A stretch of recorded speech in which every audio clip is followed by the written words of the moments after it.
അധ്യായം 34. ഹിമാലയത്തിൽ ഒരു രമ്യഹർമ്മ്യം സൃഷ്ടിക്കുന്നു.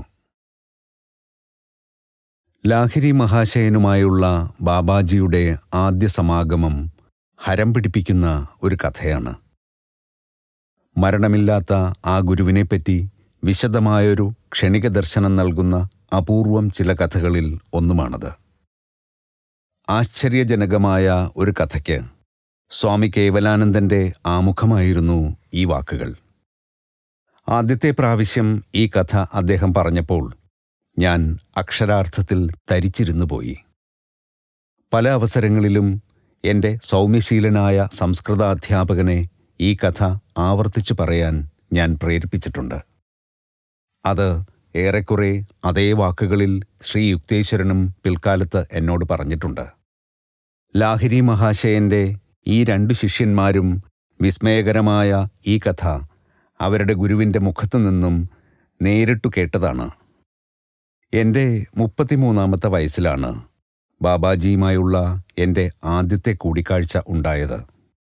ലാഹിരി മഹാശയൻ പറഞ്ഞു, 1861 ശരത്കാലത്ത് സർക്കാരിൻ്റെ മിലിറ്ററി എഞ്ചിനീയറിംഗ് വിഭാഗത്തിലെ ഒരു അക്കൗണ്ടൻ്റായി ഞാൻ ദാനാപുരത്ത് നിയോഗിക്കപ്പെട്ടിരുന്നു. ഒരു പ്രഭാതത്തിൽ ഓഫീസ് മാനേജർ എന്നെ വിളിച്ചു. ലാഹിരി, നമ്മുടെ കേന്ദ്ര ഓഫീസിൽ നിന്ന് ഒരു കമ്പി സന്ദേശം വന്നിരിക്കുന്നു. ഇപ്പോൾ ഒരു സൈനിക സങ്കേതം തുറക്കുന്ന റാണിഖേത്തിലേക്ക് നിങ്ങളെ സ്ഥലം മാറ്റാൻ ഉദ്ദേശിക്കുകയാണ്, അദ്ദേഹം പറഞ്ഞു. ഒരു ജോലിക്കാരനുമായി ആ 500 മൈൽ യാത്രയ്ക്ക് ഞാൻ പുറപ്പെട്ടു. കുതിരവണ്ടിയിൽ യാത്ര ചെയ്ത 30 ദിവസം കൊണ്ട് ഹിമാലയത്തിലെ റാണിഖേത്തിൽ എത്തി. എൻ്റെ ഓഫീസ് ജോലികൾ ഭാരിച്ചതായിരുന്നില്ല. മനോജ്ഞമായ കുന്നുകളിൽ ചുറ്റി നടക്കാൻ എനിക്ക് ധാരാളം സമയം ലഭിച്ചു. ശ്രേഷ്ഠരായ ഋഷീശ്വരന്മാർ തങ്ങളുടെ സാന്നിധ്യത്താൽ ആ പ്രദേശത്തെ അനുഗ്രഹിച്ചിരുന്നുവെന്ന വർത്തമാനം ഞാൻ കേട്ടു. അവരെ കാണാനുള്ള ഒരു ആഗ്രഹം എന്നിൽ ശക്തമായി ഉണ്ടായി. ഒരു ദിവസം ഉച്ചതിരിഞ്ഞ് ചുറ്റി നടന്നപ്പോൾ ആരോ ഒരാൾ അകലെ നിന്ന് എൻ്റെ പേര് വിളിക്കുന്നത് കേട്ട് ഞാൻ വിസ്മയചകിതനായി. ദ്രോണഗിരി പർവ്വതത്തിലെ കഠിനമായ കയറ്റം ഞാൻ തുടർന്നു. കാട്ടിൽ ഇരുട്ട് പരക്കുന്നതിനു മുമ്പ് വന്ന വഴിയെ തിരിച്ചു പോകാൻ സാധിച്ചില്ലെങ്കിലോ എന്ന ചിന്ത കൊണ്ട് എനിക്ക് ഒരു ചെറിയ അസ്വസ്ഥത തോന്നി. വശങ്ങളിൽ ഗുഹകൾ ഉണ്ടായിരുന്ന ഒരു ചെറിയ വെളിസ്ഥലത്ത് ഒടുവിൽ ഞാനെത്തി. കൈനീട്ടി സ്വാഗതം ചെയ്തുകൊണ്ട് പാറക്കെട്ടുകളിലൊന്നിൽ ഒരു യുവാവ് പുഞ്ചിരിയോടെ നിന്നിരുന്നു. ചെമ്പിച്ച മുടിയൊഴിച്ചാൽ അദ്ദേഹത്തിന് എന്നോട് ശ്രദ്ധേയമായ രൂപസാമ്യമുള്ളതായി ഞാൻ അതിയായ ആശ്ചര്യത്തോടെ കണ്ടെത്തി. ലാഹിരി, നീ വന്നെത്തി. ആ മഹാത്മാവ് എന്നെ ഹിന്ദിയിൽ സ്നേഹപൂർവ്വം അഭിസംബോധന ചെയ്തു. ഇവിടെ ഈ ഗുഹയിൽ വിശ്രമിക്കൂ, ഞാനാണ് നിന്നെ വിളിച്ചത്. ധാരാളം കമ്പിളിപ്പുതപ്പുകളും ഏതാനും കമണ്ടലുകളും ഉണ്ടായിരുന്ന വൃത്തിയുള്ള ചെറിയ ആ ഗുഹയിൽ ഞാൻ പ്രവേശിച്ചു. ലാഹിരി, നീ ആ ഇരിപ്പിടം ഓർക്കുന്നുണ്ടോ? ഒരു മൂലയിൽ മടക്കി വച്ചിരുന്ന ഒരു കമ്പളം ആ യോഗിവര്യൻ ചൂണ്ടിക്കാട്ടി. ഇല്ല പ്രഭു. എൻ്റെ അപ്രതീക്ഷിതമായ അനുഭവത്തിൻ്റെ അസാധാരണതയിൽ ഏതാണ്ട് കുഴങ്ങിയ ഞാൻ കൂട്ടിച്ചേർത്തു. എനിക്ക് ഇപ്പോൾ പോകണം, ഇരുട്ടുന്നതിനു മുമ്പ്. എനിക്ക് രാവിലെ ഓഫീസിൽ ജോലിയുണ്ട്. അജ്ഞാതനായ ആ പുണ്യാത്മാവ് ഇംഗ്ലീഷിൽ പ്രതിവചിച്ചു. ഓഫീസ് നിനക്ക് വേണ്ടിയാണ് കൊണ്ടുവന്നത്, നിന്നെ ഓഫീസിന് വേണ്ടിയല്ല. വനാന്തരത്തിലെ ഈ താപസന് ഇംഗ്ലീഷ് സംസാരിക്കാൻ മാത്രമല്ല ക്രിസ്തുദേവന്റെ വാക്കുകൾ പരാവർത്തനം ചെയ്യാനും കഴിയുന്നുവെന്നതിൽ ഞാൻ അത്ഭുതപരതന്ത്രനായി. എൻ്റെ കമ്പി സന്ദേശം ഫലിച്ചുവെന്ന് ഞാൻ മനസ്സിലാക്കുന്നു. യോഗിയുടെ പരാമർശം എനിക്ക് മനസ്സിലായില്ല. അതിൻ്റെ അർത്ഥം ഞാൻ ചോദിച്ചു. നിന്നെ ഈ വിജനപ്രദേശങ്ങളിലേക്ക് വിളിച്ചു വരുത്തിയ ആ കമ്പി സന്ദേശമാണ് ഞാൻ പരാമർശിക്കുന്നത്. നിന്നെ റാണിഖേത്തിലേക്ക് സ്ഥലം മാറ്റുകയെന്ന ആശയം നിന്റെ മേലധികാരിയുടെ മനസ്സിനോട് നിശബ്ദമായി നിർദ്ദേശിച്ചത് ഞാനാണ്. മനുഷ്യരാശിയുമായുള്ള തൻ്റെ ഐക്യം ഒരാൾക്ക് അനുഭവവേദ്യമാകുമ്പോൾ എല്ലാ മനസ്സുകളും അയാളുടെ ഇച്ഛാനുസരണം പ്രവർത്തിപ്പിക്കാവുന്ന പ്രേഷണ നിലയങ്ങൾ ആയിത്തീരുന്നു, അദ്ദേഹം കൂട്ടിച്ചേർത്തു. ലാഹിരി, തീർച്ചയായും നിനക്ക് ഈ ഗുഹ പരിചിതമായി തോന്നുന്നില്ലേ? അമ്പരെന്ന ഞാൻ നിശബ്ദനായി നിന്നപ്പോൾ ആ ദിവ്യദേഹം എൻ്റെ അടുത്തെത്തി എൻ്റെ നെറ്റിയിൽ മൃദുവായി തട്ടി. അദ്ദേഹത്തിൻ്റെ കാന്തസമാനമായ സ്പർശത്തിൽ എൻ്റെ പൂർവ്വജന്മത്തിൻ്റെ മധുരസ്മരണാബീജങ്ങളെ വിമോചിപ്പിച്ചുകൊണ്ട് അത്ഭുതകരമായ ഒരു വൈദ്യുതി എൻ്റെ മസ്തിഷ്കത്തിലൂടെ പ്രവഹിച്ചു. ഞാൻ ഓർക്കുന്നു, സന്തോഷത്തിൻ്റെ തേങ്ങൽ കൊണ്ട് എൻ്റെ ശബ്ദം ഗദ്ഗതമായി തീർന്നു. എക്കാലവും എൻ്റേതായിരുന്ന എൻ്റെ ഗുരു ബാബാജിയാണ് അങ്ങ്. കഴിഞ്ഞ കാലത്തിൻ്റെ രംഗങ്ങൾ എൻ്റെ മനസ്സിൽ മിഴിവോടെ തെളിയുന്നു. ഇതേ ഗുഹയിൽ എൻ്റെ കഴിഞ്ഞ ജന്മത്തിലെ അനേകം വർഷങ്ങൾ ഞാൻ ചെലവഴിച്ചു. അവാച്യമായ ഓർമ്മകൾ എന്നെ വികാരവിവശനാക്കിയപ്പോൾ ഞാൻ കണ്ണീരോടെ എൻ്റെ ഗുരുദേവൻ്റെ പാദങ്ങൾ പുണർന്നു. നീ എന്നിലേക്ക് തിരിച്ചെത്താൻ 3 ശതാബ്ദങ്ങളിലേറെ ഞാൻ കാത്തിരുന്നു. ബാബാജിയുടെ ശബ്ദത്തിൽ സ്വർഗീയ സ്നേഹം മുഴങ്ങി.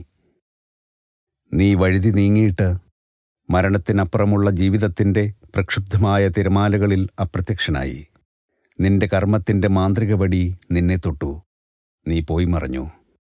നിന്റെ ദൃഷ്ടിയിൽ നിന്ന് ഞാൻ മറഞ്ഞെങ്കിലും എൻ്റെ ദൃഷ്ടിയിൽ നിന്ന് നീ ഒരിക്കലും മറഞ്ഞിരുന്നില്ല. മനോജ്ഞരായ ദേവതമാർ ഒഴുകി നീങ്ങുന്ന പ്രകാശമാനമായ സൂക്ഷ്മലോകസാഗരത്തിൽ ഞാൻ നിന്നെ പിന്തുടർന്നു. അന്ധകാരത്തിലും കൊടുങ്കാറ്റിലും പ്രതിസന്ധിയിലും പ്രകാശത്തിലും തള്ളപ്പക്ഷി തൻ്റെ കുഞ്ഞിനെ കാക്കുന്നത് പോലെ ഞാൻ നിന്റെ പിന്നാലെ ഉണ്ടായിരുന്നു. മനുഷ്യസഹജമായ ഗർഭകാല ജീവിതം കഴിഞ്ഞ് നീ ശിശുവായി പുറത്തു വന്നപ്പോൾ എൻ്റെ കണ്ണ് നിന്നിൽ തന്നെയായിരുന്നു. കുട്ടിക്കാലത്ത് പത്മാസനസ്ഥനായ നിന്റെ ചെറിയ രൂപം ഖുർണി മണൽപ്പരപ്പിൽ നീ ആഴ്ത്തിയിരുന്നപ്പോഴും അദൃശ്യനായി ഞാൻ സന്നിഹിതനായിരുന്നു. മാസങ്ങളും വർഷങ്ങളും ക്ഷമയോടെ ഞാൻ നിന്നെ നിരീക്ഷിച്ചു പോന്നു, ഈ പരിപക്വമായ സുദിനവും കാത്ത്. നീ ഇപ്പോൾ എന്നോടൊപ്പം എത്തിയിരിക്കുന്നു. ഇതാ മുമ്പ് നീ എക്കാലവും സ്നേഹിച്ചിരുന്ന നിന്റെ ഗുഹ. അത് ഞാൻ നിനക്ക് വേണ്ടി എപ്പോഴും വൃത്തിയായും ഉപയോഗിക്കാൻ ഒരുക്കിയും വച്ചിരുന്നു. നീ ഇരുന്നിരുന്ന പവിത്രമായ കമ്പിളിയിരിപ്പിടം ഇതാ. വികസിക്കുന്ന നിന്റെ ഹൃദയം ഈശ്വരനെക്കൊണ്ട് നിറയ്ക്കാൻ നിത്യേന നീ ഇരുന്നിരുന്നത് ഇതിലാണ്. ഞാൻ തയ്യാറാക്കിയ അമൃത് മിക്കപ്പോഴും കുടിക്കാൻ നീ ഉപയോഗിച്ച നിന്റെ ലോട്ട ഇതാ. എന്നെങ്കിലും ഒരിക്കൽ അതിൽ നിന്ന് നിനക്ക് വീണ്ടും കുടിക്കാൻ വേണ്ടി ആ പിച്ചളക്കോപ്പ ഞാൻ തേച്ചുമിനുക്കി സൂക്ഷിച്ചിരിക്കുന്നത് നോക്കൂ. എൻ്റെ സ്വന്തമായ നീ ഇപ്പോൾ എല്ലാം മനസ്സിലാക്കുന്നുവോ? എൻ്റെ ഗുരുദേവ, ഞാൻ എന്തു പറയട്ടെ? ഗദ്ഗദത്തോടെ ഞാൻ മന്ത്രിച്ചു. ഇത്ര അനശ്വര പ്രേമത്തെപ്പറ്റി എവിടെയെങ്കിലും കേട്ടിട്ടുണ്ടോ? ജീവിതത്തിലും മരണത്തിലും എൻ്റെ ശാശ്വത നിധിയായ എൻ്റെ ഗുരുബോധനെ ആനന്ദ നിർവൃതിയിൽ ഞാൻ ദീർഘനേരം നോക്കി നിന്നുപോയി. ലാഹിരി, നിനക്ക് ഒരു വിശുദ്ധീകരണം ആവശ്യമുണ്ട്. ലോട്ടായിലെ എണ്ണ കുടിക്കൂ, എന്നിട്ട് നദീതീരത്ത് കിടക്കൂ. ബാബാജിയുടെ പ്രായോഗിക ബുദ്ധി ഇപ്പോഴും മുന്നിൽ തന്നെയെന്ന് പെട്ടെന്നെത്തിയ പഴയ ഓർമ്മയുടെ പുഞ്ചിരിയോടെ ഞാൻ ചിന്തിച്ചു. അദ്ദേഹത്തിൻ്റെ നിർദ്ദേശങ്ങൾ ഞാൻ അനുസരിച്ചു. ഹിമാലയത്തിലെ അതിശീതമായ രാത്രി വന്നെത്തുകയായിരുന്നെങ്കിലും ഊഷ്മളവും സുഖദവുമായ ഒരു കിരണപ്രസരണം എൻ്റെ ഉള്ളിൽ സ്പന്ദിക്കാൻ തുടങ്ങി. ഞാൻ അത്ഭുതപ്പെട്ടു. അജ്ഞാതമായ ആ എണ്ണയിൽ പ്രപഞ്ചത്തിൻ്റെ ചൂട് നിറഞ്ഞിരുന്നുവോ? ഇരുട്ടിൽ എൻ്റെ ചുറ്റും കടുത്ത ശീതക്കാറ്റുകൾ ഭീഷണമായ വെല്ലുവിളിയുടെ ആക്രോശത്തോടെ ആഞ്ഞടിച്ചു. പാറക്കെട്ടുകൾ നിറഞ്ഞ നദിക്കരയിൽ നീണ്ടു നിവർന്നു കിടന്ന എൻ്റെ മേൽ ഗഗാസാ നദിയിലെ കുളിരുന്ന കൊച്ചോളങ്ങൾ ഇടയ്ക്കിടെ വന്നലച്ചു. അടുത്ത് കടുവകൾ ഗർജിച്ചുവെങ്കിലും എൻ്റെ ഹൃദയം ഭയവിമുക്തമായിരുന്നു. എൻ്റെ ഉള്ളിൽ പുതുതായി ഉയിർകൊണ്ട പ്രഭാമയമായ ശക്തിവിശേഷം അപ്രതിരോധ്യമായ പരിരക്ഷണത്തിൻ്റെ ഉറപ്പ് എനിക്ക് നൽകി. ഏതാനും മണിക്കൂറുകൾ വേഗം കടന്നുപോയി. മറ്റൊരു ജീവിതത്തിൻ്റെ മങ്ങിയ ഓർമ്മകൾ എൻ്റെ ഗുരുദേവനുമായുള്ള ഇപ്പോഴത്തെ പുനഃസമാഗമത്തിൻ്റെ ഉജ്ജ്വലമായ ശില്പവിധാനവുമായി ഇഴചേർന്നു. അടുത്തെത്തുന്ന കാലൊച്ചകൾ എൻ്റെ ഏകാന്ത ചിന്തകളെ തടസ്സപ്പെടുത്തി. ഇരുട്ടിൽ ഒരു മനുഷ്യൻ്റെ കൈകൾ എന്നെ എഴുന്നേൽക്കാൻ മെല്ലെ സഹായിച്ചു. എന്നിട്ട് എനിക്ക് ഉണങ്ങിയ വസ്ത്രങ്ങൾ തന്നു. വരൂ സഹോദര, ഗുരുദേവൻ അങ്ങയെ കാത്തിരിക്കുന്നു. അദ്ദേഹം പറഞ്ഞു. അദ്ദേഹം കാട്ടിലൂടെ വഴി കാട്ടി. വഴിയിലെ ഒരു തിരിവിൽ ഞങ്ങളെത്തിയപ്പോൾ ദൂരത്ത് കരാളമായ രാത്രിയെ അഭംഗുരമായ ഒരു പ്രഭാപൂരം പെട്ടെന്ന് പ്രകാശമാനമാക്കി. അത് സൂര്യോദയമാണോ? തീർച്ചയായും രാത്രി മുഴുവൻ കഴിഞ്ഞിട്ടില്ലല്ലോ, ഞാൻ അന്വേഷിച്ചു. ഇപ്പോൾ പാതിരാവാണ്. എൻ്റെ വഴികാട്ടി ചെറുതായി പുഞ്ചിരിച്ചു. അതുല്യനായ ബാബാജി ഇവിടെ ഇന്നു രാത്രി ആവിർഭവിപ്പിച്ച ഒരു സുവർണ സൗധത്തിൻ്റെ പ്രഭയാണ് ആ കാണുന്ന പ്രകാശം. അവ്യക്തമായ ഭൂതകാലത്ത് ഒരു കൊട്ടാരത്തിൻ്റെ മനോഹാരിതകൾ ആസ്വദിക്കണമെന്നുള്ള ആശ ഒരിക്കൽ അങ്ങ് പ്രകടിപ്പിച്ചിരുന്നു. നമ്മുടെ ഗുരുദേവൻ അങ്ങയുടെ ആ ആഗ്രഹം നിറവേറ്റിത്തന്ന് അങ്ങയുടെ കർമ്മത്തിൻ്റെ അവസാന ബന്ധനത്തിൽ നിന്ന് അങ്ങയെ അങ്ങനെ മോചിപ്പിക്കുകയാണ്, അദ്ദേഹം തുടർന്നു. ഈ മനോജ്ഞമായ കൊട്ടാരം ഇന്ന് രാത്രി അങ്ങയുടെ ക്രിയായോഗ ദീക്ഷയുടെ രംഗമായിരിക്കും. അങ്ങയുടെ വിദേശവാസത്തിൻ്റെ പരിസമാപ്തി കൊണ്ടാടുന്നതിൻ്റെ സ്വാഗതഗാനം പാടാൻ ഇവിടെയുള്ള അങ്ങയുടെ എല്ലാ സഹോദരന്മാരും ഒന്നുചേരുന്നു. നോക്കൂ, ഞങ്ങളുടെ മുന്നിൽ സ്വർണം കൊണ്ടുള്ള കണ്ണഞ്ചിപ്പിക്കുന്ന വിശാലമായ ഒരു രമ്യഹർമ്മ്യം നിലകൊണ്ടു. എണ്ണമറ്റ രത്നങ്ങളാൽ അലങ്കൃതമായി പ്രകൃതി ഭംഗിക്കൊത്ത് രൂപകൽപ്പന ചെയ്ത പൂന്തോട്ടങ്ങളുടെ മധ്യത്തിൽ അത് സ്ഥിതി ചെയ്തു. നിശ്ചലമായ ജലാശയങ്ങളിൽ പ്രതിബിംബിച്ചത് അനുപമമായ മനോഹാരിതയുടെ ഒരു കാഴ്ചയായിരുന്നു. കോട്ട പോലെ ഉയർന്നു നിലകൊണ്ട കമാനങ്ങൾ ശ്രേഷ്ഠമായ വജ്രവും ഇന്ദ്രനീലവും മരതകവും സങ്കീർണമായി പതിച്ചവയായിരുന്നു. മാണിക്യക്കല്ലുകൾ കൊണ്ട് അരുണവർണ്ണത്തിൽ ജ്വലിച്ചു തിളങ്ങിയിരുന്ന കവാടങ്ങളിൽ ദിവ്യമുഖകാന്തിയാർന്ന പാറാവുകാർ കാവൽ നിന്നിരുന്നു. ഞാൻ സഹചാരിയോടൊപ്പം വിശാലമായ സ്വീകരണമുറിയിൽ പ്രവേശിച്ചു. പനിനീർപ്പൂക്കളുടെയും സുഗന്ധദ്രവ്യങ്ങളുടെയും പരിമളം വായുവിലൂടെ ഒഴുകിയെത്തി. മങ്ങിയ ദീപങ്ങൾ വിവിധ നിറമാർന്ന പ്രകാശം വിതറി.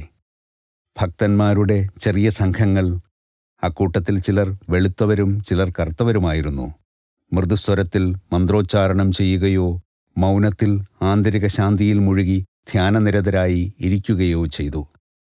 പ്രസരിപ്പാർന്ന ഒരു സന്തുഷ്ടി ആ അന്തരീക്ഷത്തിൽ കളിയാടി. ഞാൻ ആശ്ചര്യം പ്രകടിപ്പിച്ചപ്പോൾ എൻ്റെ വികാരങ്ങൾ പങ്കുവച്ചുകൊണ്ട് എൻ്റെ മാർഗദർശി പുഞ്ചിരിയോട് പറഞ്ഞു, അങ്ങയുടെ കണ്ണുകളെ വിരുന്നൂട്ടൂ. ഈ മനോജ്ഞ സൗധത്തിൻ്റെ കലാസൗകുമാര്യം ആസ്വദിക്കൂ. കാരണം ഇത് അങ്ങയുടെ ബഹുമാനാർത്ഥമായി മാത്രം സൃഷ്ടിക്കപ്പെട്ടതാണ്. സോദരാ, ഞാൻ പറഞ്ഞു, ഈ സൗധത്തിൻ്റെ മനോഹാരിത മനുഷ്യഭാവനയുടെ അതിരുകൾ ലംഘിക്കുന്നു.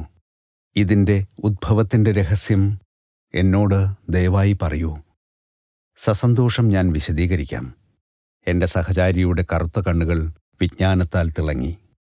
ഇതിൻ്റെ പ്രത്യക്ഷീകരണത്തിൽ വിശദീകരിക്കാനാവാത്തതായി ഒന്നുമില്ല. ഈ പ്രപഞ്ചം മുഴുവൻ സ്രഷ്ടാവിൻ്റെ ചിന്തയുടെ ഒരു ആവിഷ്കാരമാണ്. ശൂന്യാകാശത്ത് ഒഴുകി നടക്കുന്ന ഭൂമി എന്ന ഭാരമേറിയ മൺകട്ട ഈശ്വരൻ്റെ ഒരു സ്വപ്നമാണ്. അദ്ദേഹം തൻ്റെ മനസ്സിൽ നിന്നാണ് എല്ലാ വസ്തുക്കളെയും സൃഷ്ടിച്ചത്. ഇത് മനുഷ്യൻ സ്വപ്നബോധത്തിൽ ഒരു സൃഷ്ടിയെ പുനരാവിഷ്കരിക്കുകയും ജീവജാലങ്ങളോടൊപ്പം ചൈതന്യവത്താക്കുകയും ചെയ്യുന്നത് പോലെ തന്നെയാണ്. ജഗത് പ്രഭു ഈ ഭൂമിയെ ആദ്യം ഒരു ആശയമായി രൂപപ്പെടുത്തി. അദ്ദേഹം അതിന് ജീവൻ നൽകി. ആണവശക്തിയും പിന്നീട് ജഡവസ്തുക്കളും ഉദ്ഭൂതമായി. അദ്ദേഹം ഭൂമിയുടെ പരമാണുക്കളെ ഒരു ഘനഗോളമായി ഏകോപിപ്പിച്ചു. അതിൻ്റെ തന്മാത്രകളെയെല്ലാം ഈശ്വരൻ്റെ ഇച്ഛയാണ് ഒന്നിച്ചു ചേർത്ത് നിർത്തുന്നത്. അദ്ദേഹം ആ ഇച്ഛാശക്തി പിൻവലിക്കുമ്പോൾ ഭൗമാണുക്കളെല്ലാം ഊർജമായി പരിണമിക്കുന്നു. ആണവ ഊർജം അതിൻ്റെ സ്രോതസ്സായ ബോധത്തിലേക്ക് മടങ്ങുന്നു. അപ്പോൾ ഭൂമി എന്ന ആശയം വസ്തുനിഷ്ഠത കൈവടിയും. ഒരു സ്വപ്നത്തിൻ്റെ ഉള്ളടക്കം സമൂർത്തമായി നിലനിർത്തുന്നത് സ്വപ്നം കാണുന്ന ആളിൻ്റെ ഉപബോധ ചിന്തകളാണ്. സ്വപ്നത്തിൻ്റെ കെട്ടുറപ്പ് നിലനിർത്തുന്ന ആ ചിന്ത ജാഗ്രതാവസ്ഥയിൽ പിൻവലിക്കപ്പെടുമ്പോൾ സ്വപ്നവും അതിൻ്റെ ഘടകങ്ങളും വിലയിക്കുന്നു. ഒരാൾ കണ്ണുകളടച്ച് ഒരു സ്വപ്നസൃഷ്ടി പടുത്തുയർത്തുന്നു. ഉണരുമ്പോൾ അതിനെ അയത്നമായി അപ്രത്യക്ഷമാക്കുന്നു. അയാൾ ഈശ്വരൻ്റെ മൂലമാതൃക തന്നെ അവലംബിക്കുന്നു. അതുപോലെ പ്രപഞ്ചബോധത്തിൽ അയാൾ ഉണരുമ്പോൾ പ്രപഞ്ച സ്വപ്നമെന്ന മിഥ്യയെ അയത്നമായി വിലയിപ്പിക്കുന്നു. പരിമിതികളില്ലാത്തതും സർവശക്തവുമായ ഇച്ഛാശക്തിയോട് പൊരുത്തപ്പെട്ടിരിക്കുന്ന ബാബാജിക്ക് ഘടനാത്മകങ്ങളായ പരമാണുക്കൾ സ്വയം സംയോജിച്ച് ഏത് രൂപവും കൈക്കൊള്ളുവാൻ ആജ്ഞാപിക്കുക സാധ്യമാണ്. ഈ ഭൂമി യഥാർത്ഥമാണെന്ന അതേ അർത്ഥത്തിൽ ക്ഷണേന സൃഷ്ടിച്ച ഈ സുവർണസൗധവും യഥാർത്ഥമാണ്. ഈശ്വരന്റെ ചിന്ത ഭൂമിയെ സൃഷ്ടിക്കുകയും അദ്ദേഹത്തിൻ്റെ ഇച്ഛാശക്തി അതിനെ നിലനിർത്തുകയും ചെയ്യുന്നതുപോലെ തൻ്റെ സങ്കല്പത്തിൽ നിന്ന് ബാബാജി ഈ മണിമന്ദിരം സൃഷ്ടിച്ച് അതിൻ്റെ പരമാണുക്കളെ തൻ്റെ ഇച്ഛാശക്തിയാൽ ഏകോപിപ്പിച്ചു നിർത്തുന്നു. അദ്ദേഹം തുടർന്നു. സൗധത്തിൻ്റെ ഉദ്ദേശ്യം സാധിച്ചു കഴിഞ്ഞാൽ ബാബാജി ഇതിനെ അപ്രത്യക്ഷമാക്കും. ഞാൻ ഭയഭക്തികളാൽ നിശബ്ദനായിരുന്നപ്പോൾ എൻ്റെ മാർഗദർശി കൈവീശിക്കാട്ടി പറഞ്ഞു, രത്നങ്ങളാൽ മോടി പിടിപ്പിച്ചിട്ടുള്ള ഈ തിളങ്ങുന്ന സൗധം മനുഷ്യപ്രയത്നത്താൽ ഉണ്ടാക്കിയിട്ടുള്ളതല്ല. അതിലുള്ള സ്വർണവും രത്നങ്ങളും ശ്രമപ്പെട്ട് ഖനനം ചെയ്തവയല്ല. മനുഷ്യന് ഒരു കനത്ത വെല്ലുവിളിയായി അത് കുറ്റമറ്റ രീതിയിൽ നിലകൊള്ളുന്നു. ബാബാജിയെപ്പോലെ ദൈവപുത്രനെന്ന സാക്ഷാത്കാരം നേടിയ ആർക്കും തൻ്റെ ഒളിഞ്ഞിരിക്കുന്ന അനന്തശക്തി വൈഭവങ്ങളാൽ ഏതു ലക്ഷ്യവും നേടാം. ഒരു വെറും സാധാരണ കല്ല് അത്യധികം ആണവശക്തി ആരുമറിയാതെ ഉൾക്കൊള്ളുന്നു. അതുപോലെ തന്നെ ഏറ്റവും എളിയ മനുഷ്യൻ പോലും ദൈവികതയുടെ ഒരു ശക്തിഗേഹമാണ്. ആ ദിവ്യദേഹം അടുത്തുണ്ടായിരുന്ന ഒരു മേശമേൽ നിന്ന് വജ്രഖചിതമായ കൈപിടിയുള്ള മനോജ്ഞമായ ഒരു പുഷ്പകലശം കയ്യിലെടുത്തു. നമ്മുടെ മഹാനായ ആചാര്യൻ പരകോടി പ്രപഞ്ചകിരണങ്ങൾ ഘനീഭവിപ്പിച്ച് ഈ കൊട്ടാരം സൃഷ്ടിച്ചു. ഈ കലശവും അതിലെ വജ്രങ്ങളും തൊട്ടുനോക്കൂ. അവ ഇന്ദ്രിയാനുഭവത്തിൻ്റെ എല്ലാ പരീക്ഷകളും വിജയിക്കും. അദ്ദേഹം തുടർന്നു. ഞാൻ ആ കലശം പരിശോധിച്ചു നോക്കി. അതിലെ രത്നങ്ങൾ ഒരു രാജാധിരാജന്റെ ശേഖരത്തിന് അനുയോജ്യമായിരുന്നു. മുറിയുടെ ഭിത്തികളിലൂടെ ഞാൻ വിരലോടിച്ചു. അവ തിളങ്ങുന്ന കട്ടിയായ സ്വർണമായിരുന്നു. അഗാധമായ ഒരു സംതൃപ്തി എൻ്റെ മനസ്സിൽ നിറഞ്ഞു.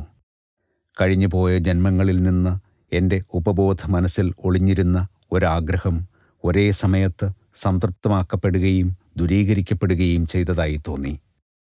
അലംകൃതമായ വളച്ചുവാതിലുകളിലൂടെയും ഇടനാഴികളിലും കൂടി ഒരു സമ്രാട്ടിൻ്റെ കൊട്ടാരത്തിൻ്റെ മോടിയിൽ സജ്ജീകരിച്ച ശയനമുറികളുടെ നിരയിലേക്ക് രാജകീയ പ്രൗഢിയാർന്ന എൻ്റെ സ്നേഹിതൻ എന്നെ നയിച്ചു.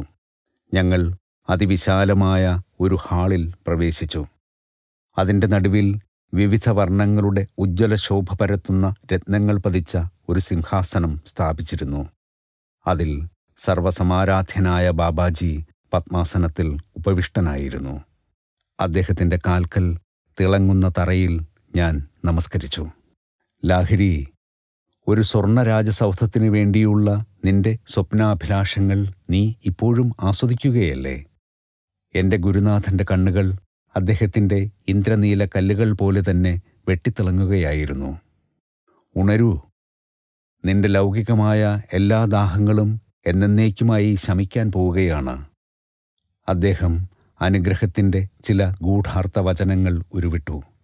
എൻ്റെ മകനെ, എഴുന്നേൽക്കൂ. ക്രിയായോഗത്തിലൂടെ ഈശ്വരൻ്റെ രാജ്യത്തിലേക്കുള്ള ദീക്ഷാകരണം സ്വീകരിക്കൂ. ബാബാജി തൻ്റെ കൈ നീട്ടി.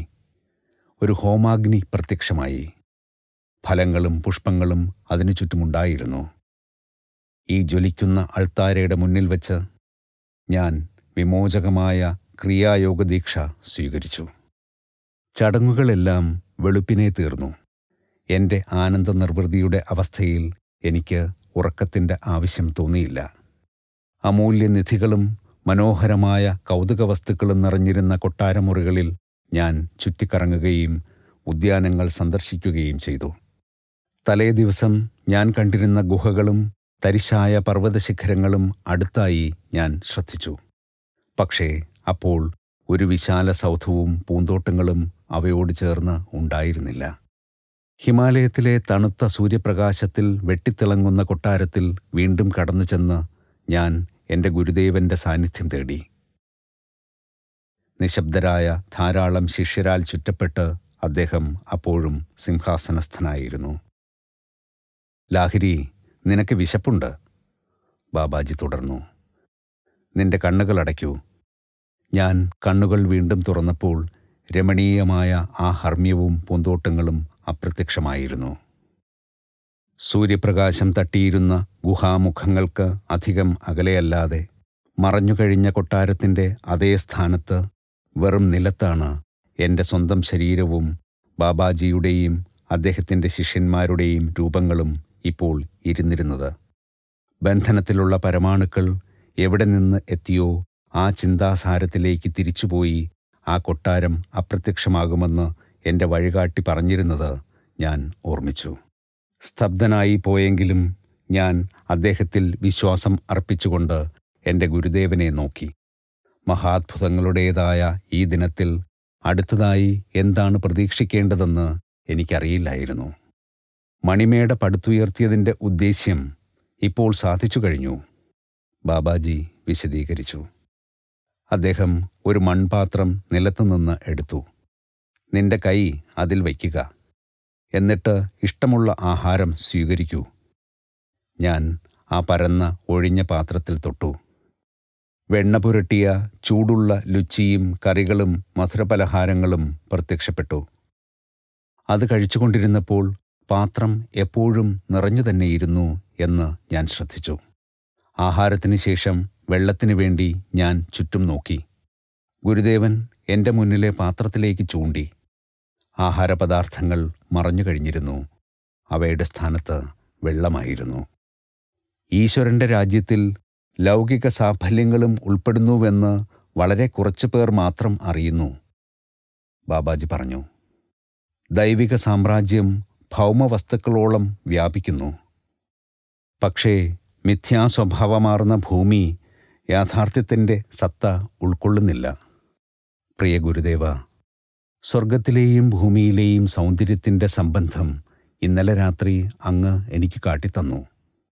മറഞ്ഞുകഴിഞ്ഞ മണിമന്ദിരത്തിൻ്റെ ഓർമ്മകളിൽ ഞാൻ പുഞ്ചിരിച്ചു. തീർച്ചയായും മറ്റ് ഒരു സാധാരണ യോഗിയും ഇതിലേറെ ഉദാത്തവും ആഡംബരപൂർണവുമായ പരിസരങ്ങളിൽ വച്ച് പരമാത്മാവിൻ്റെ നിഗൂഢതകളിലേക്കുള്ള ദീക്ഷാകരണം നേടിയിരിക്കുകയില്ല. ഇപ്പോഴത്തെ രംഗത്തിൻ്റെ രൂക്ഷമായ വ്യത്യാസം ഞാൻ ശാന്തനായി നോക്കി നിന്നു.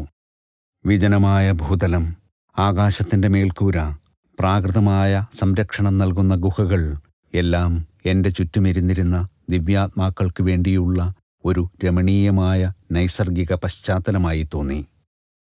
അന്ന് ഉച്ചതിരിഞ്ഞ് എൻ്റെ കമ്പളത്തിൽ ഞാനിരുന്നു. പൂർവജന്മസാക്ഷാത്കാരങ്ങളുടെ സംബന്ധങ്ങളാൽ പവിത്രമാക്കപ്പെട്ടതായിരുന്നു അത്. എൻ്റെ ദിവ്യഗുരു അടുത്തുവന്ന് തൻ്റെ കൈ എൻ്റെ തലയ്ക്ക് മുകളിലൂടെ ഓടിച്ചു. ഞാൻ നിർവികൽപ്പ സമാധിയിൽ ലയിച്ച് അതിൻ്റെ നിർവൃതിയിൽ 7 ദിവസം ഇടതടവില്ലാതെ മുഴുകി. ആത്മജ്ഞാനത്തിൻ്റെ പടിപടിയായ തലങ്ങൾ താണ്ടി യാഥാർത്ഥ്യത്തിൻ്റെ അനശ്വര സാമ്രാജ്യങ്ങളിൽ കടന്നു ചെന്നു. മിഥ്യയുടെ എല്ലാ പരിമിതികളും ഒഴിഞ്ഞുമാറി. പരമാത്മാവിൻ്റെ അൾത്താരയിൽ എൻ്റെ ആത്മാവ് പൂർണ്ണ പ്രതിഷ്ഠ നേടി. പാവനമായ ആ വിജനതയിൽ എക്കാലവും അദ്ദേഹത്തോടൊപ്പം കഴിയാൻ എന്നെ അനുവദിക്കണമെന്ന് 8ാമത്തെ ദിവസം എൻ്റെ ഗുരുദേവൻ്റെ പാദങ്ങളിൽ വീണ് ഞാൻ കേണപേക്ഷിച്ചു. എന്നെ ആശ്ലേഷിച്ചുകൊണ്ട് ബാബാജി പറഞ്ഞു, എൻ്റെ മകനെ, പൊതുജനദൃഷ്ടിയിലാണ് ഈ ജന്മത്തിലെ നിന്റെ ഭാഗം നീ അഭിനയിക്കേണ്ടത്. ജന്മമെടുക്കുന്നതിനു മുമ്പ് തന്നെ നിരവധി ജന്മങ്ങളിലെ ഏകാന്ത ധ്യാനത്താൽ അനുഗ്രഹീതനായ നീ ഇനി ഈ ലോകത്തെ മനുഷ്യരോട് ഇടപഴകണം. വിവാഹം കഴിച്ച് ഒരു ചെറിയ കുടുംബവും തൊഴിൽ കാര്യങ്ങളുമാകുന്നതുവരെ ഈ ജന്മത്തിൽ നീ എന്നെ കണ്ടുമുട്ടിയില്ല എന്നതിന് തക്കതായ ഒരു കാരണമുണ്ട്. ഹിമാലയത്തിലെ ഞങ്ങളുടെ അജ്ഞേയ സംഘത്തിൽ ചേരുകയെന്ന ചിന്ത നീ മാറ്റിവെക്കണം. നിന്റെ ജീവിതം പട്ടണത്തിലെ ജനതയുടെ ഇടയിലാണ്. ആദർശശാലിയായ ഒരു ഗൃഹയോഗിയുടെ മാതൃകയായി നീ സേവനം ചെയ്യണം. വ്യാകുലചിത്തരായ അനേകം സ്ത്രീ പുരുഷന്മാരുടെ ദീനരോദനങ്ങൾ മഹാത്മാക്കളുടെ കാതുകളിൽ വീണിട്ട് ശ്രദ്ധിക്കപ്പെടാതെ പോയിട്ടില്ല, അദ്ദേഹം തുടർന്നു. ആത്മാർത്ഥതയുള്ള അനേകം അന്വേഷകർക്ക് ആത്മീയ സാന്ത്വനം ക്രിയായോഗത്തിലൂടെ പകരാൻ നിന്നെ തിരഞ്ഞെടുത്തിരിക്കുകയാണ്. കുടുംബ ബന്ധങ്ങളും ഭാരിച്ച ലൗകിക ചുമതലകളും കൊണ്ട് ബുദ്ധിമുട്ടിക്കഴിയുന്ന ലക്ഷക്കണക്കിന് ആളുകൾ അവരെപ്പോലെ ഒരു ഗൃഹസ്ഥനായ നിന്നിൽ നിന്ന് പുതിയ പ്രതീക്ഷ കൈക്കൊള്ളും. സർവോത്തമമായ യോഗസിദ്ധികൾ ഗൃഹസ്ഥന്മാർക്ക് അപ്രാപ്യമല്ലെന്ന അറിവിലേക്ക് നീ അവരെ നയിക്കണം. സ്വാർത്ഥ താൽപ്പര്യങ്ങളോ മമതയോ കൂടാതെ തൻ്റെ ചുമതലകൾ ആത്മാർത്ഥമായി നിറവേറ്റുന്ന യോഗി ലോകമധ്യത്തിലാണെങ്കിലും ജ്ഞാനോദയത്തിൻ്റെ സുനിശ്ചിതമായ പാതയിലാണ് ചരിക്കുന്നത്. കർമ്മബന്ധങ്ങൾ ഓരോന്നും ആന്തരികമായി പൊട്ടിച്ചെറിഞ്ഞു കഴിഞ്ഞ നിനക്ക് ഈ ലോകത്തെ പരിത്യജിക്കേണ്ട യാതൊരാവശ്യവുമില്ല. ലൗകികനല്ലെങ്കിലും നീ ഈ സംസാരത്തിൽ നിൽക്കണം. നിന്റെ കുടുംബപരവും തൊഴിൽ സംബന്ധവും പൗരധർമ്മപരവും ആത്മീയവുമായ കർത്തവ്യങ്ങൾ മനസ്സാക്ഷിയോടെ നിറവേറ്റാൻ ഇനിയും അനവധി വർഷങ്ങൾ നിനക്ക് ബാക്കിയുണ്ട്. ലൗകികരുടെ വരണ്ട ഹൃദയങ്ങളിൽ ഒരു പുതിയ ദിവ്യപ്രതീക്ഷയുടെ മധുരമായ മന്ദമാരുതൻ കടന്നു ചെല്ലും. ആന്തരികമായ പരിത്യാഗത്തെയാണ്, ബാഹ്യമായ പരിത്യാഗങ്ങളെയല്ല ആത്മവിമോചനം ആശ്രയിച്ചിരിക്കുന്നതെന്ന് നിന്റെ സന്തുലിതമായ ജീവിതത്തിൽ നിന്ന് അവർ മനസ്സിലാക്കും. ഉന്നതമായ ഹിമാലയത്തിൻ്റെ വിജനതയിൽ എൻ്റെ ഗുരുദേവൻ്റെ വാക്കുകൾ ശ്രദ്ധിച്ചുകൊണ്ടിരുന്നപ്പോൾ എൻ്റെ കുടുംബവും ഓഫീസും ലോകവും എത്ര വിദൂരമായി തോന്നി. എങ്കിലും പരുക്കനായ സത്യം അദ്ദേഹത്തിൻ്റെ വാക്കുകളിൽ മുഴങ്ങി. സമാധാനത്തിൻ്റെ ഈ അനുഗ്രഹീത സങ്കേതം വിടാൻ ഞാൻ അനുസരണയോടെ സമ്മതിച്ചു. ഗുരുവിൽ നിന്ന് ശിഷ്യനിലേക്ക് യോഗവിദ്യ പകർന്നു കൊടുക്കുന്നതിൻ്റെ പ്രാചീനമായ കർക്കശ നിയമങ്ങൾ ബാബാജി എന്നെ പഠിപ്പിച്ചു. ബാബാജി പറഞ്ഞു, ക്രിയയാകുന്ന താക്കോൽ അർഹരായ ശിഷ്യർക്ക് മാത്രം നൽകുക. ഈശ്വരാന്വേഷണത്തിനായി തൻ്റെ എല്ലാം തന്നെ ത്യജിക്കാൻ ശപഥം ചെയ്യുന്ന ഒരാൾ മാത്രമേ ജീവിതത്തിൻ്റെ ആത്യന്തിക ദുർഗ്രാഹ്യതകൾക്ക് ധ്യാനത്തിൻ്റെ ശാസ്ത്രത്തിലൂടെ ഉത്തരം കാണാൻ അർഹനാകുന്നുള്ളൂ. ഈശ്വരതുല്യനായ ഗുരു നഷ്ടപ്പെട്ടുപോയ ക്രിയായോഗവിദ്യ പുനരുജ്ജീവിപ്പിച്ചുകൊണ്ട് അങ്ങ് മനുഷ്യരാശിയെ അനുഗ്രഹിച്ചു കഴിഞ്ഞിരിക്കുന്നതിനാൽ ശിഷ്യത്വത്തിൻ്റെ കർശന നിയമങ്ങളിൽ അയവു വരുത്തി അതിൻ്റെ പ്രയോജനം വർദ്ധിപ്പിക്കുകയില്ലേ? ഞാൻ ബാബാജിയെ പ്രാർത്ഥനയോടെ നോക്കി.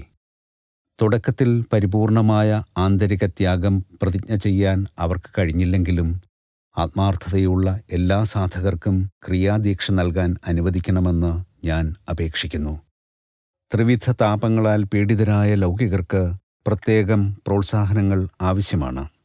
ക്രിയാദീക്ഷ അവർക്ക് നൽകാതിരുന്നാൽ മോചനത്തിൻ്റെ പാതയിൽ മുന്നേറാൻ അവർ ഒരിക്കലും ശ്രമിക്കുകയില്ല. അങ്ങനെയാകട്ടെ. ഈശ്വരേച്ഛ നിന്നിലൂടെ പ്രകാശിപ്പിക്കപ്പെട്ടിരിക്കുന്നു. നിന്നോട് എളിമയോടെ സഹായം അപേക്ഷിക്കുന്ന എല്ലാവർക്കും ക്രിയ നൽകൂ. കൃപാനിധിയായ ഗുരുദേവൻ ഉത്തരം പറഞ്ഞു. അല്പനേരത്തെ മൗനത്തിന് ശേഷം ബാബാജി തുടർന്നു. ഭഗവത്ഗീതയിലെ ഈ അതിമഹത്തായ വാഗ്ദാനം ഓരോ ശിഷ്യനോടും ആവർത്തിച്ചു പറയുക. സ്വൽപ്പമപ്യസ്യ ധർമ്മസ്യ ത്രായതേ മഹതോ ഭയാത്. ഈ ധർമ്മത്തിൻ്റെ അല്പമാത്രമായ ആചരണം പോലും വലുതായ ഭയത്തിൽ, തുടർച്ചയായ ജനിമൃതി ചക്രത്തിലടങ്ങിയിരിക്കുന്ന കഠിനമായ ദുരിതങ്ങളിൽ നിന്ന് നിന്നെ രക്ഷിക്കും. അടുത്ത പ്രഭാതത്തിൽ വിടവാങ്ങുന്നതിനു മുമ്പുള്ള ഒരു ആശീർവാദത്തിനായിട്ട് ഗുരുദേവൻ്റെ പാദങ്ങളിൽ ഞാൻ നമസ്കരിച്ചപ്പോൾ പിരിയുന്നതിലുള്ള എൻ്റെ വലിയ മടി അദ്ദേഹം മനസ്സിലാക്കി. നാം തമ്മിൽ വേർപാടൊന്നുമില്ല എൻ്റെ പ്രിയപ്പെട്ട കുഞ്ഞെ. സ്നേഹത്തോടെ അദ്ദേഹം എൻ്റെ തോളിൽ തൊട്ടു. നീ എവിടെയാണെങ്കിലും ശരി, എന്നെ വിളിക്കുമ്പോഴെല്ലാം ഞാൻ തൽക്ഷണം നിന്റെ അടുത്തുണ്ടാകും. അദ്ദേഹത്തിൻ്റെ വിസ്മയകരമായ വാഗ്ദാനത്താൽ സാന്ത്വനപ്പെട്ടും പുതുതായി ലഭിച്ച ആത്മജ്ഞാനത്തിൻ്റെ സ്വർണത്താൽ ധനികനായും ഞാൻ മലകൾ ഇറങ്ങി താഴേക്ക് പോയി. എൻ്റെ ഓഫീസിലെ സഹപ്രവർത്തകർ എന്നെ സ്വാഗതം ചെയ്തു. ഹിമാലയ വനങ്ങളിൽ എനിക്ക് വഴിതെറ്റിപ്പോയി എന്ന് കഴിഞ്ഞ 10 ദിവസങ്ങളായി അവർ വിചാരിച്ചിരുന്നു. കേന്ദ്ര ഓഫീസിൽ നിന്ന് ഒരു കത്ത് താമസിയാതെ എത്തി. ലാഹിരി ദാനാപുരം ഓഫീസിൽ മടങ്ങിയെത്തണം എന്നായിരുന്നു സന്ദേശം. റാണിഖേത്തിലേക്ക് സ്ഥലം മാറ്റം തെറ്റായി സംഭവിച്ചതാണ്. റാണിഖേത്തിലെ ചുമതലകൾ ഏറ്റെടുക്കാൻ മറ്റൊരാളെ ആയിരുന്നു അയക്കേണ്ടിയിരുന്നത്. ഭാരതത്തിൻ്റെ വടക്കേ അറ്റത്തേക്ക് എന്നെ നയിച്ച സംഭവങ്ങളുടെ രഹസ്യമായ അന്തർധാരകളെപ്പറ്റിയോർത്ത് ഞാൻ പുഞ്ചിരിച്ചു. ദാനാപുരത്തേക്ക് മടങ്ങുന്നതിനു മുമ്പ് മൊറാദാബാദിൽ ഒരു ബംഗാളി കുടുംബത്തോടൊപ്പം ഞാൻ ഏതാനും ദിവസം ചെലവഴിച്ചു. എന്നെ സ്വീകരിക്കാൻ 6 സുഹൃത്തുക്കൾ ഒത്തുകൂടി. സംഭാഷണം ഞാൻ ആത്മീയ കാര്യങ്ങളിലേക്ക് തിരിച്ചപ്പോൾ എൻ്റെ ആതിഥേയൻ മനം മടുത്തു പറഞ്ഞു, "ഓ, ഇക്കാലത്ത് ഭാരതത്തിൽ സിദ്ധന്മാരേയില്ല. ബാബു, ഈ നാട്ടിൽ ഇപ്പോഴും ശ്രേഷ്ഠരായ ദിവ്യാത്മാക്കളുണ്ട്." ഞാൻ ഉശിരോടെ എതിർത്തു. ശ്രേഷ്ഠമായ ആവേശത്തിൻ്റെ മാനസികാവസ്ഥയിൽ ഞാൻ എൻ്റെ ദിവ്യാത്ഭുതങ്ങളുടെ അനുഭവങ്ങൾ പറയാൻ പ്രചോദിതനായി. ആ ചെറിയ സുഹൃത്ത് സംഘം മര്യാദ വിടാതെ അവിശ്വസനീയത കാട്ടി. ഒരാൾ ആശ്വസിപ്പിക്കാനെന്ന വണ്ണം പറഞ്ഞു, "ലാഹിരി, പർവ്വതത്തിലെ പ്രാണവായു കുറഞ്ഞ അന്തരീക്ഷത്തിൽ നിങ്ങളുടെ മനസ്സ് ആയാസപ്പെട്ട് കാണും. നിങ്ങൾ ഈ വിസ്തരിച്ചത് ഏതെങ്കിലും ഒരു ദിവാസ്വപ്നമായിരിക്കും." സത്യത്തിൻ്റെ അത്യോത്സുക്യത്തോടെ ഞാൻ വേണ്ടതുപോലെ ചിന്തിക്കാതെ പറഞ്ഞു, "ഞാൻ വിളിക്കുകയാണെങ്കിൽ ഈ വീട്ടിൽ തന്നെ വേണമെങ്കിലും എൻ്റെ ഗുരുദേവൻ പ്രത്യക്ഷപ്പെടും." എല്ലാ കണ്ണുകളിലും താൽപ്പര്യം തിളങ്ങി. അങ്ങനെയൊരു പ്രതിഭാസം കാണാൻ ആ സംഘം അതീവ തൽപരരായിരുന്നതിൽ അത്ഭുതമില്ല. അല്പം മടിയോടെ ഞാൻ ഒരു പ്രശാന്തമായ മുറിയും 2 പുതിയ കമ്പിളികളും ആവശ്യപ്പെട്ടു. ഗുരുദേവൻ ആകാശത്തുനിന്ന് ആവിർഭവിക്കും. മുറിക്ക് വെളിയിൽ നിശബ്ദരായിരിക്കൂ. ഞാൻ നിങ്ങളെ അധികം താമസിയാതെ വിളിക്കാം, ഞാൻ പറഞ്ഞു. എൻ്റെ ഗുരുദേവനെ എളിമയോടെ വിളിച്ചുകൊണ്ട് ഞാൻ ധ്യാനനിമഗ്നനായി. ഇരുട്ടാക്കിയ മുറിയിൽ നേർത്ത സുഖകരമായ ഒരു പ്രകാശം നിറഞ്ഞു. ബാബാജിയുടെ തേജോമയമായ ശരീരം പ്രത്യക്ഷമായി. "ലാഹിരി, ഒരു നിസ്സാര കാര്യത്തിന് നീ എന്നെ വിളിച്ചു വരുത്തുന്നുവോ?" ഗുരുദേവൻ്റെ നോട്ടം കർക്കശമായിരുന്നു. "സത്യം യഥാർത്ഥ സാധകർക്കുള്ളതാണ്, അല്ലാതെ വെറും ജിജ്ഞാസുക്കൾക്കുള്ളതല്ല. സ്വന്തം കണ്ണുകളാൽ കാണുമ്പോൾ വിശ്വസിക്കുന്നത് എളുപ്പമാണ്. അപ്പോൾ നിരാകരിക്കാൻ അവിടെ ഒന്നുമുണ്ടാവില്ല. തങ്ങൾക്ക് സ്വാഭാവികമായ ലൗകിക ബുദ്ധിയുടെ സന്ദേഹവാദത്തിന് അതീതരായവർക്ക് തികച്ചും അവർ അർഹിക്കുന്ന മാതിരി കണ്ടുപിടിക്കാൻ കഴിയുന്നതുമാണ് ഇന്ദ്രിയാതീതമായ യാഥാർത്ഥ്യം." അദ്ദേഹം കർശനമായി പറഞ്ഞു. "ഞാൻ പോകട്ടെ?" ഞാൻ പ്രാർത്ഥനയോടെ അദ്ദേഹത്തിൻ്റെ കാൽക്കൽ വീണു. "വിശുദ്ധ ഗുരു, എൻ്റെ ഗൗരവമായ തെറ്റ് ഞാൻ മനസ്സിലാക്കുന്നു. ഞാൻ വിനീതനായി മാപ്പു ചോദിക്കുന്നു. ആത്മീയമായി അന്ധകാരത്തിലാണ്ട ഈ മനസ്സുകളിൽ വിശ്വാസം സൃഷ്ടിക്കുവാനാണ് അങ്ങയെ വിളിക്കാൻ ഞാൻ മുതിർന്നത്. എൻ്റെ പ്രാർത്ഥനയിൽ അങ്ങ് കൃപയോടെ പ്രത്യക്ഷപ്പെട്ടതുകൊണ്ട് എൻ്റെ സ്നേഹിതരിൽ അനുഗ്രഹം ചൊരിയാതെ ദയവായി അങ്ങ് പിരിഞ്ഞു പോകരുത്. അവിശ്വാസികളാണെങ്കിലും എൻ്റെ അസാധാരണമായ അവകാശവാദങ്ങളുടെ സത്യസ്ഥിതി അന്വേഷിക്കാനെങ്കിലും അവർ തയ്യാറായല്ലോ. എങ്കിൽ ആകട്ടെ, ഞാൻ അല്പസമയം നിൽക്കാം. നിന്റെ കൂട്ടുകാരുടെ മുമ്പിൽ നിന്റെ വാക്കുകൾ കള്ളമാണെന്ന് വരുത്താൻ ഞാൻ ആഗ്രഹിക്കുന്നില്ല." ബാബാജിയുടെ മുഖം ശാന്തമായെങ്കിലും അദ്ദേഹം സൗമ്യമായി ഇത്രയും കൂടി കൂട്ടിച്ചേർത്തു. "എൻ്റെ മകനെ, ഇനിമേൽ നിനക്ക് ആവശ്യം വരുമ്പോഴാണ് ഞാൻ വരിക, അല്ലാതെ നീ വിളിക്കുമ്പോഴൊക്കെയല്ല." ഞാൻ വാതിൽ തുറന്നപ്പോൾ പിരിമുറുക്കമുള്ള നിശബ്ദത ആ ചെറിയ സംഘത്തിൽ വ്യാപിച്ചിരുന്നു. തങ്ങളുടെ കണ്ണുകളെ അവിശ്വസിക്കുന്നതുപോലെ എൻ്റെ സ്നേഹിതർ കമ്പളത്തിലിരുന്നിരുന്ന തേജോമയ രൂപത്തെ ഉറ്റുനോക്കി. "ഇത് കൂട്ടമാസ്മരവിദ്യയാണ്," ഒരാൾ തുറന്നു ചിരിച്ചു. "ഞങ്ങളുടെ അറിവ് കൂടാതെ ഒരുത്തർക്കും ഈ മുറിയിൽ കടന്നുകയറാൻ സാധ്യമാവുകയില്ല." ബാബാജി പുഞ്ചിരിയോടെ മുന്നോട്ട് വന്ന് ഓരോരുത്തരും തൻ്റെ ശരീരത്തിലെ ഇളം ചൂടുള്ള ഉറച്ച മാംസത്തിൽ തൊട്ടുനോക്കുവാൻ ആംഗ്യം കാട്ടി. സംശയം മാറിയ എൻ്റെ സ്നേഹിതർ ആദരപൂർവമായ പശ്ചാത്താപത്തോടെ അദ്ദേഹത്തിൻ്റെ മുമ്പിൽ ദണ്ഡനമസ്കാരം ചെയ്തു. "ഹൽവ ഉണ്ടാക്കൂ." ബാബാജി ഇങ്ങനെ ആവശ്യപ്പെട്ടത് ആ സംഘത്തിന് തൻ്റെ ശാരീരികമായ യാഥാർത്ഥ്യം കൂടുതൽ ഉറപ്പാക്കാനാണെന്ന് എനിക്ക് മനസ്സിലായി. ഹൽവയുടെ കൂട്ട് വേകുന്ന വേളയിൽ ആ ദിവ്യഗുരു മധുരമായി വർത്തമാനം പറഞ്ഞു. ഉത്തമ വിശ്വാസികളായി തീർന്ന ആ സംശയാലുക്കളുടെ മാറ്റം മഹത്തരമായിരുന്നു. ഞങ്ങൾ ഹൽവ കഴിച്ചു കഴിഞ്ഞപ്പോൾ ബാബാജി ഞങ്ങളെ ഓരോരുത്തരെയായി അനുഗ്രഹിച്ചു. പെട്ടെന്ന് ഒരു പ്രകാശജ്വാല കാണപ്പെട്ടു.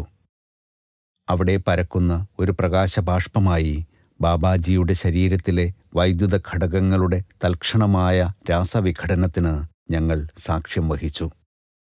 ഗുരുദേവൻ്റെ ഈശ്വരനിൽ പൊരുത്തപ്പെട്ട ഇച്ഛാശക്തി തൻ്റെ ശരീരമായി ഒരുമിച്ച് നിർത്തിയ സൂക്ഷ്മാകാശ പരമാണുക്കളുടെ പിടി അയച്ചു.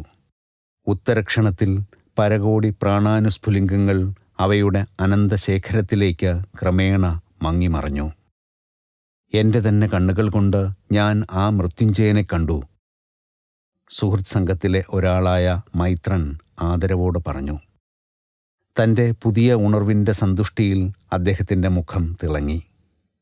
ഒരു കുട്ടി കുമിളകൾ കൊണ്ട് കളിക്കുന്നത് പോലെ ആ പരമഗുരു കാലദേശങ്ങളെ കൊണ്ട് കളിച്ചു. സ്വർഗത്തിൻ്റെയും ഭൂമിയുടെയും താക്കോൽ കൈവശമുള്ള ഒരു ദേഹത്തെ ഞാൻ കണ്ടു. ഞാൻ ഉടനെ ദാനാപുരത്തേക്ക് മടങ്ങി. പരമാത്മാവിൽ അടിയുറച്ച ഒരു ഗൃഹസ്ഥൻ്റെ കുടുംബപരവും തൊഴിൽപരവുമായ വിവിധ കൃത്യങ്ങൾ ഞാൻ ഏറ്റെടുത്തു. ലാഹിരി മഹാശയൻ പറഞ്ഞു തീർത്തു. ബാബാജിയുമായി വേറൊരു കൂടിക്കാഴ്ചയുടെ കഥ ലാഹിരി മഹാശയൻ സ്വാമി കേവലാനന്ദനോടും ശ്രീ യുക്തേശ്വരനോടും പറയുകയുണ്ടായി. നിനക്ക് എപ്പോഴൊക്കെ എൻ്റെ ആവശ്യം ഉണ്ടാകുമോ അപ്പോൾ ഞാൻ വരും എന്ന തൻ്റെ വാഗ്ദാനം ആ പരമഗുരു നിറവേറ്റിയ പല അവസരങ്ങളിലൊന്നായിരുന്നു അത്. അലഹബാദിലെ ഒരു കുംഭമേളയായിരുന്നു രംഗം. ലാഹിരി മഹാശയൻ ശിഷ്യന്മാരോട് പറഞ്ഞു, എൻ്റെ ഓഫീസ് ജോലിയിൽ നിന്ന് ഒരു ചെറിയ അവധിയെടുത്ത് ഞാൻ അവിടെ പോയതായിരുന്നു. ആ പുണ്യമഹോത്സവത്തിൽ പങ്കെടുക്കുന്നതിന് വിദൂര സ്ഥലങ്ങളിൽ നിന്ന് വന്നെത്തിയ ഭിക്ഷുക്കളുടെയും സന്യാസിമാരുടെയും ഇടയിൽ അലഞ്ഞു നടക്കുമ്പോൾ ദേഹമാസകലം ഭസ്മം പൂശി ഭിക്ഷാപാത്രവുമായി ഇരുന്ന ഒരു താപസനെ ഞാൻ ശ്രദ്ധിച്ചു. സന്യാസത്തിൻ്റെ ബാഹ്യലക്ഷണങ്ങൾക്കു ചേരുന്ന ആന്തരികമായ മഹത്വമില്ലാത്ത ഒരു കപട സന്യാസിയാണ് ആ മനുഷ്യനെന്ന ചിന്ത എൻ്റെ മനസ്സിൽ ഉദിച്ചു. അയാളെ കടന്നു നീങ്ങിയ ഉടനെ എൻ്റെ വിസ്മയം നിറഞ്ഞ കണ്ണുകൾ ബാബാജിയെയാണ് കണ്ടത്. ജടാധാരിയായ ഒരു സന്യാസിയുടെ മുന്നിൽ അദ്ദേഹം മുട്ടുകുത്തി നിൽക്കുകയായിരുന്നു. ഗുരുജി, ഞാൻ തിടുക്കത്തിൽ അടുത്തെത്തി. പ്രഭു, അങ്ങ് ഇവിടെ എന്താണ് ചെയ്യുന്നത്? ഞാൻ ഈ സന്യാസിയുടെ പാദം കഴുകുകയാണ്. എന്നിട്ട് അദ്ദേഹത്തിൻ്റെ പാചകപാത്രങ്ങൾ വൃത്തിയാക്കും. ബാബാജി ഒരു കൊച്ചുകുട്ടിയെപ്പോലെ എന്നെ നോക്കി പുഞ്ചിരിച്ചു. ഞാൻ ആരെയും വിമർശിക്കരുതെന്ന് അദ്ദേഹം എനിക്ക് കാട്ടിത്തരികയായിരുന്നുവെന്ന് ഞാൻ മനസ്സിലാക്കി. മറിച്ച് ശ്രേഷ്ഠരായാലും നികൃഷ്ടരായാലും ഏതു മനുഷ്യരുടെയും ശരീരക്ഷേത്രത്തിൽ ഈശ്വരൻ ഒരേപോലെ കുടികൊള്ളുന്നുവെന്ന് ഞാൻ മനസ്സിലാക്കണമെന്ന് അദ്ദേഹം എന്നെ ബോധ്യപ്പെടുത്തി. മഹാനായ ആ ആചാര്യൻ കൂട്ടിച്ചേർത്തു, ജ്ഞാനികളും അജ്ഞാനികളുമായ സാധുക്കളെ സേവിക്കുന്നതിലൂടെ മറ്റെന്ത് നന്മകളെക്കാളും ഈശ്വരന് ഏറെ പ്രിയമായ ഏറ്റവും മഹത്തായ നന്മ, എളിമ ഞാൻ പഠിക്കുകയാണ്.